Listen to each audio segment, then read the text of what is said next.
everyone. Welcome to EPM Chronicles and Confessions. We're with Patrick Fiolet. Thanks, Tim. Hi there. Can you introduce yourself and briefly discuss your journey in EPM? Yeah, of course I can. For me, it started like 19 years ago. I started in 2005 in Hyperion as an engagement manager. I had good contacts in my previous job with the management of Hyperion Netherlands, and they called me and they said, Patrick, we've got a nice job for you, engagement manager. I said, what is it? And they said, we don't know, but it's a nice journey. Come to us and help us grow it. And of course, in 2008, Hyperion was acquired by Oracle.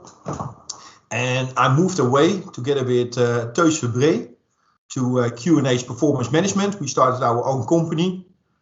Great journey. We had a great start. We acquired the biggest customer in Europe at that time, Cefa. But in 2009, the IT crisis kicked in, and that unfortunately it was the end of Q&A's. Then I did go to Center Consulting, and it was at that time a small nine-person company. And we grew it to one of the biggest players in the North European market. And we had a lot of solutions home built, especially on Oracle and SAP for CED4, for FinRep, Solvency 2, but also sustainability reporting and IFRS 4. And we were acquired by EY in that time. I think it was in 2013, if my memory serves me right. And I stayed there for 2 years, to 2015, and then I went over to a company called DXC as to lead their consulting firm. Cool, thank you so much. So what's been your biggest challenge in EPM and how did you overcome this? Yeah, I already mentioned that. It was 2019. And we had a huge start. We were one of the biggest suppliers in training for Oracle. We were completely specialized on Oracle EPM. And when 2019 kicked in,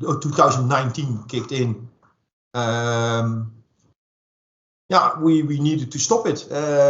The money flew away. It was like a jet plane, so fast it disappeared. Okay, so which EPM tools are you familiar with, and actually which one is your favorite? Yeah, I already mentioned Oracle and SAP, of course, and those are the two that I did most of it in. And I think by moving to Q&H, focused on Oracle, I think you already know what my preference is. It was Oracle, of course, and still is. I think it's still one of the more robust solutions, So outside of EPM, what are your hobbies and interests? What do you pursue? As you know, I was always talking about hockey. I still do that, but then as a coach and as a trainer for the team of both of my sons, cooking. Big hobby. Unfortunately, it also gained some weight, but I relate to that. Yeah. Adele and my wife is also a big part of my hobby. Fantastic. So, how do you think EPM will evolve, especially with advancements in AI and machine learning? Yeah, that will be a difficult thing. As with all businesses, it will change the world. Let's be clear on that. AI, it will reduce a lot of manual labor, but it also will need a lot of guidance. AI is like a young child. It needs supervision, it needs guidance, and without the brains of a human, it will never grow up. But it will grow up, and when it will grow up, it will replace us in a lot of different areas. And to be honest, it will do our job much, much better than what we can do for everything that has a repetitive nature.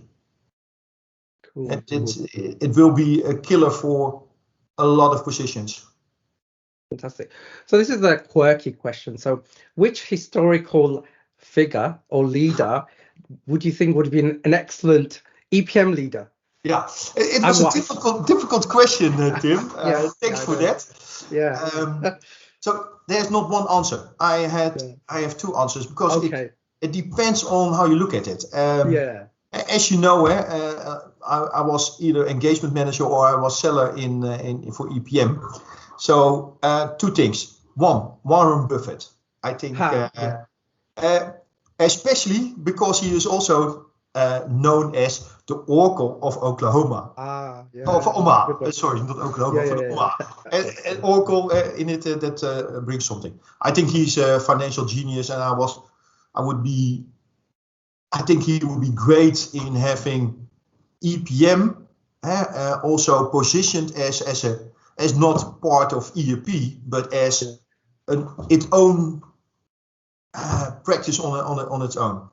And the second one I needed to look up is a guy called Joe Girard. You don't know him. No, you don't know. It's a car seller. He's a car seller, and he's placed in the world Guinness Book of Records. Okay. As the most successful seller in the world. He sold an average of 2.5 cars a day.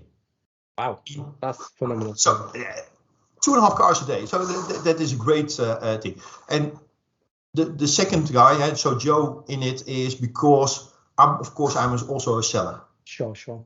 Definitely. Thank you so much. So if you hadn't pursued a career in EPM, where do you think you want, what you've done, or what was your kind of ambition?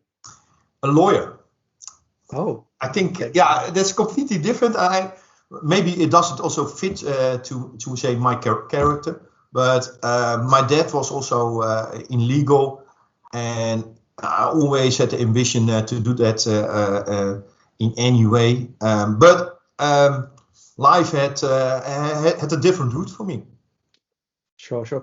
So what personal or professional goal are you looking for now? I mean, what do you want to do? Again, two answers. First one, being a better padel player.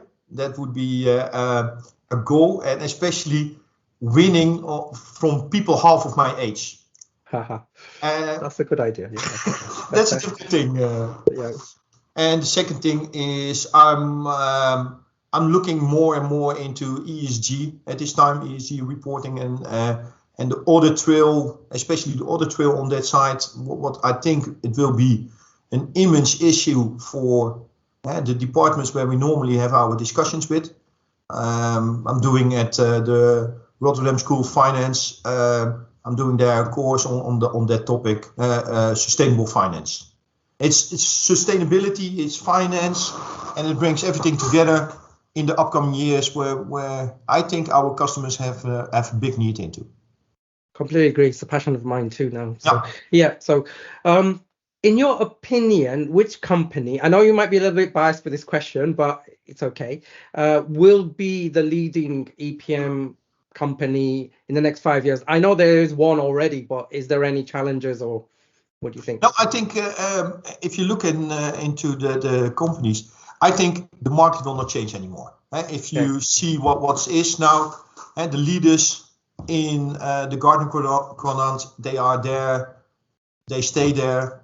If you look today or you look back like 10 years ago, there is hardly any change. So Anaplan, Board, OneStream, Tagetic, SAP, Oracle, they are the leaders. I don't think there's one leader because there's not one solution. Sure. Not every solution will fit every organization. Sure. Cool. So as we end this interview, it's been very entertaining and nice. Thank you. Is there any memorable things you'd like to leave with the audience here, or newcomers, or things like that? Yeah. Be always prepared to call on the stage. It was in my second or third year in Hyperion. I was elected as the best consultant in Europe at that time, and that was very nice. We went to Vegas with the whole team. Oh, yeah. I remember. And I was sitting in the hall, and then they called me on stage. Trouble was, Tim, I just came out of the pool, so I was sitting there with my shorts on, my flip-flops. Oh, fantastic. Yeah. And then standing next to the board of Hyperion in their suits. Oh, no, fantastic. No, it's been really insightful and entertaining, Patrick. Thank you for coming on to this interview, but looking forward to maybe future interviews too. Yeah, I'm also looking forward to that, Tim. Thank you so much, Patrick. Thanks, Tim. Bye-bye. Bye-bye.